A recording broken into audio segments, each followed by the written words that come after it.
আজ তৈরি করব চিংড়ি মাছের পুর ভরা পটলের দোলমা। প্রথমে পটলের বোঁটা ও পেছন দিকটা কেটে পটলের গাটাকে চেঁচে পরিষ্কার করে নেব। তারপর পটলের ভেতর থেকে শাঁস বের করে নেব। সর্ষের তেল গরম করে তাতে পেঁয়াজ, কাঁচা লঙ্কা, আদা বাটা দিয়ে নাড়াচাড়া করব। এরপর কেটে রাখা চিংড়ি মাছ দিয়ে দিলাম।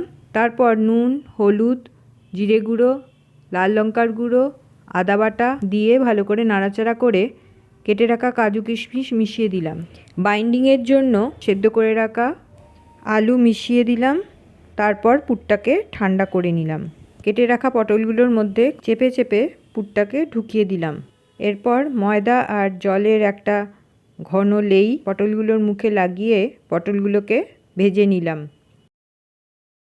হালকা করে ভেজে নিয়েছি। এরপর তেলে তেজপাতা, শুকনো লঙ্কা, গোটা জিরে ফোড়ন দিয়ে পেঁয়াজ বাটা দিয়ে দিলাম।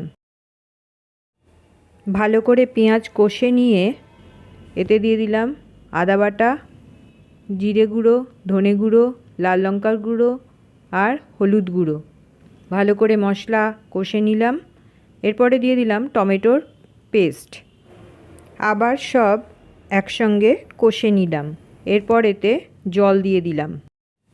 গ্রেভি ফুটে উঠলে এর মধ্যে আগে থেকে ভেজে রাখা স্টাফড পটলগুলো দিয়ে দিলাম। তারপর স্বাদ অনুযায়ী নুন মিশিয়ে দিলাম। তারপর ঢাকনা দিয়ে 6-7 মিনিট অপেক্ষা করলাম।